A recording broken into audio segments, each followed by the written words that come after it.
Ladies and gentlemen, Road to St. George, I'm back. And if you don't know who this guy is, you better look back in your history books. Greg Bennett, he has the triathlon podcast, Bennett+Endurance.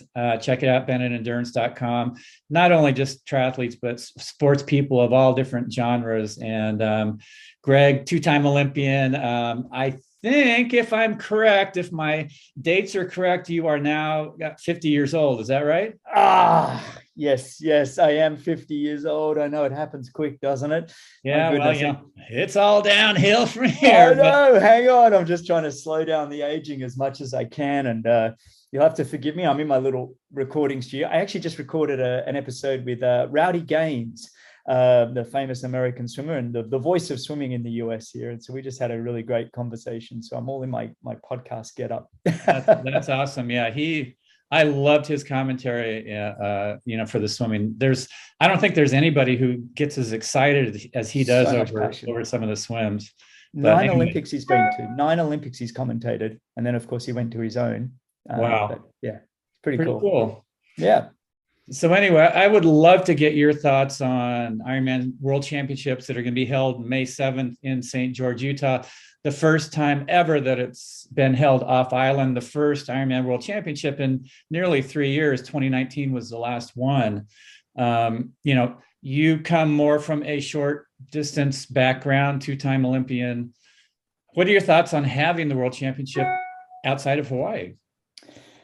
Well, look, I'm an advocate. I want to see championship races, and I want athletes. I also understand a lot of professional athletes, their windows are actually quite small. They're longer than they used to be. There is more money about now, but I also think, at what point do we start saying, when is the next World Championship? When is the next World Championship? And the years go by. And I kind of feel like we need to get a World Championship on the calendar this year. And I'm also an advocate. I love to race and I love races. And so the more races we can have, the better. But I'm also a historian. I grew up with a picture of you on my wall, and Mark+Allen and Dave Scott in the 80s and Hawaii Ironman. And I get it that there's some real strong nostalgia there. And, Kona itself, I did do it once and I ticked that box. I did it very poorly, but there is that, it's a special place. So there's this argument for both sides, right? And at this point, I'm glad St. George is happening. I'm glad they've chosen St. George. I think it's a unique place to race, and it's very tough. It's going to be a strong athlete is going to be successful there. It's not going to be easy. It's in May, so that's again different time of year. So athletes haven't had much time to harden themselves up with racing. So look, honestly, I'm happy it's happening, but I'm also excited to bring it back to Kona as well. It's kind of a political answer, really, isn't it? Yeah, it kind of is. I wish I could be a fly in the wall in the meetings in the Ironman headquarters, because I know there has always been a discussion, should the World Championship stay in Kona? Should it be something that rotates similar to 70.3 Worlds? If you were the guy running the show, what would you do? Would you consider having the World Championship at certain years, maybe go to Europe or go to Australia, somewhere different, because it does bring in an interesting kind of race dynamic. I mean, there's really nobody who's an expert on the course in St. George. So it's going to be very different than racing Kona, where you have this huge history you can analyze past race strategies, what worked. This is a very different course, more climbing on the bike and the run, very dry, very dramatic though. So it definitely fits into that impressive natural genre that the Big Island has, just a different environment. But anyway, if you were the person making that decision, would you say never again? Or would you say, let's check it out? Maybe.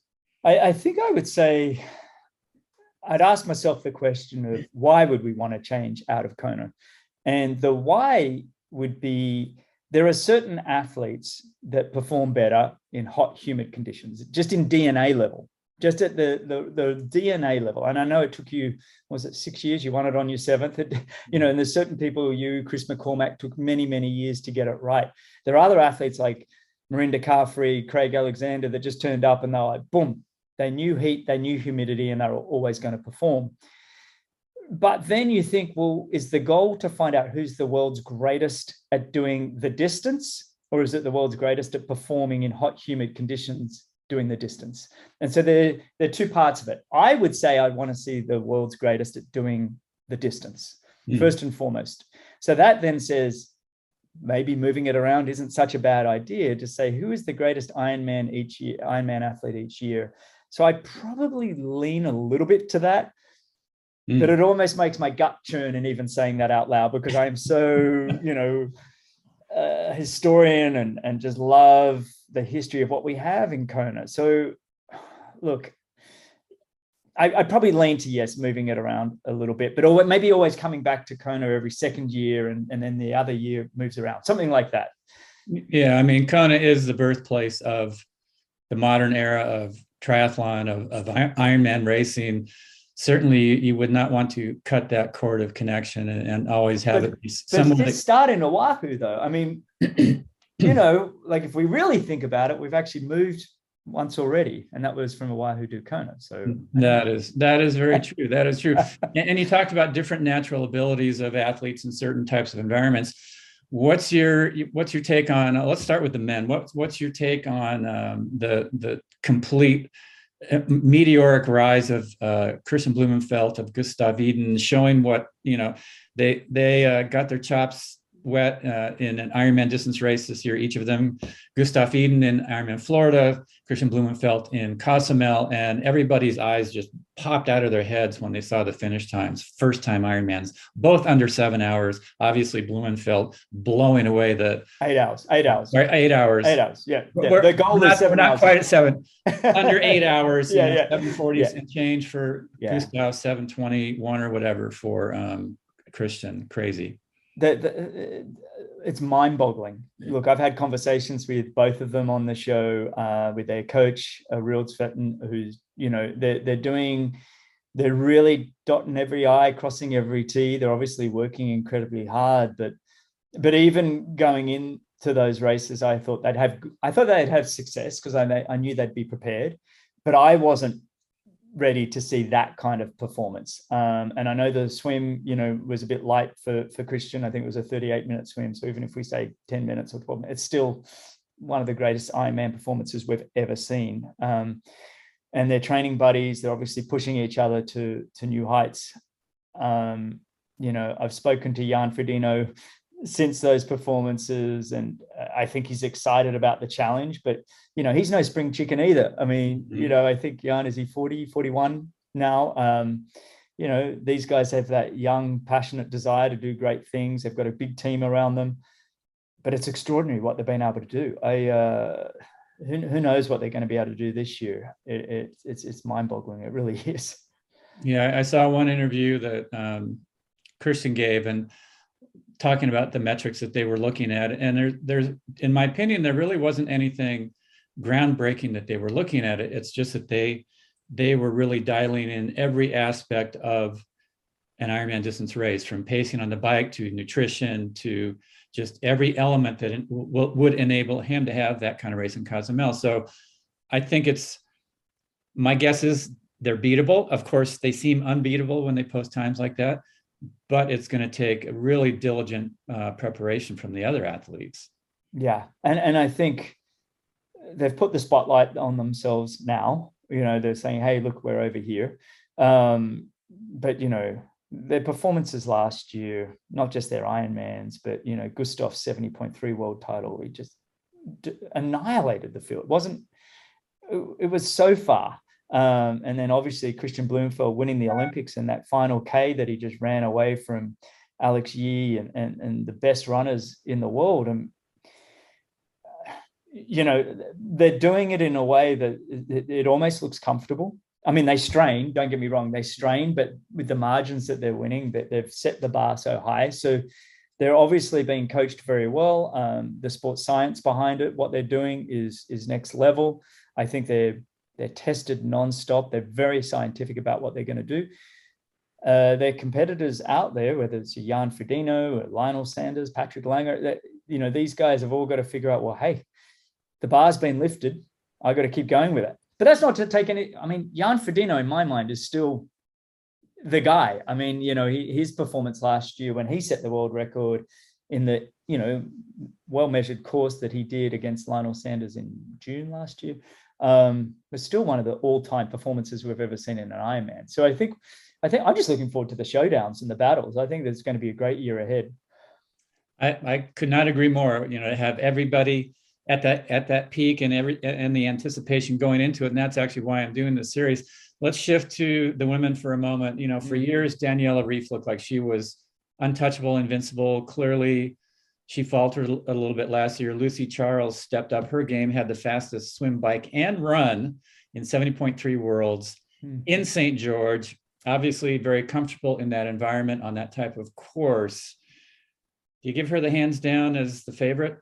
Yeah, I do. I think Lucy, she's learned how to win. She doesn't have a weakness, and she's developing her strengths. And that's always scary when an athlete gets themselves to the point that their weakness is now at a point is becoming a strength. So if we said her run might have been her weakness, the way she ran at St. George, like you said, it was the fastest run split. She had the fastest swim bike, which she has before, but to add the fastest run, to win by 8 minutes in a 70.3 over the world's best. And the women were ready. The women were ready to race, and she won by 8 minutes.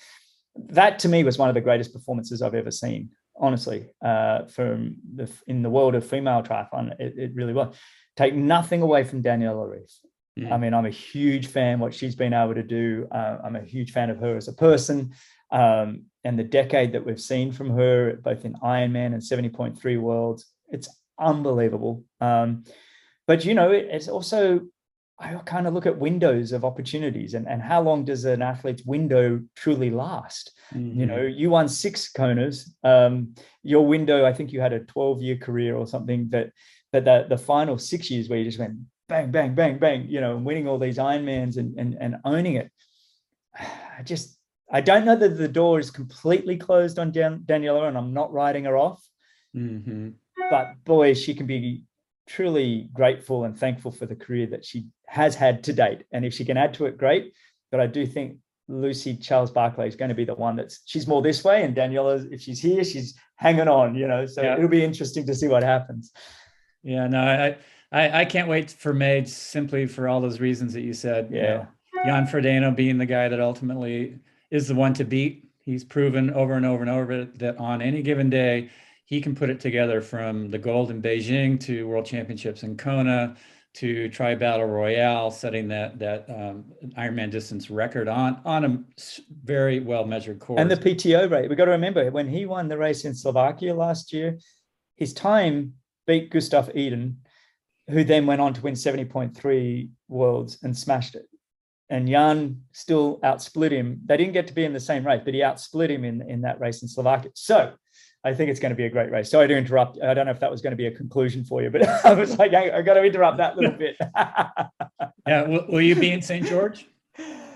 You know what? I've thought about that. Maybe I would. I'd like to catch up with yourself, and I know Craig Alexander's going to be over there, and so it almost becomes, after this couple of years, you got to take these opportunities to catch up with your mates and get together with people as much as you can. So it's on the calendar, but it's just in pencil at the moment. Yeah, great. Well, yeah.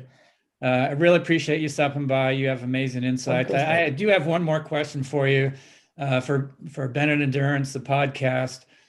Who have you not had on there that you're eyeing to have? Somebody that you're like, if I can get that man or that woman, that'll be the one. Well, I have a list, by the way. It's not just one or two. In the world of triathlon, it would be good to get Lionel Sanders on. We seem to just keep missing each other. I'm hoping to get someone like Caleb Dressel in the world of swimming. He's fantastic. But then I want to have Chris Hemsworth and Hugh Jackman on in the entertainment world. I want this thing to become huge. And just if people want to listen to the show, it's just look up the Greg Bennett Show. It is on Bennett+Endurance.com. So you're right, you'll find it there. But if you're on a podcast app, you can just type in the Greg Bennett Show or Greg Bennett and it'll pop up. But honestly, the athletes, the coaches, but the entrepreneurs and entertainers are also kind of fun, and they scare me. They challenge me a bit because I got to do a lot of homework and go, okay, I'm out of my depth here. So I'm having a lot of fun with it anyway. Awesome. Well, good luck with that. Ladies and gentlemen, Road to St. George. I hope you enjoyed this one with this one with Greg Bennett. Lots more to come. The excitement's building, and we'll all be there May 7th, St. George, Utah, for Ironman World Championships. Again, first one in almost 3 years. Thanks for stopping by.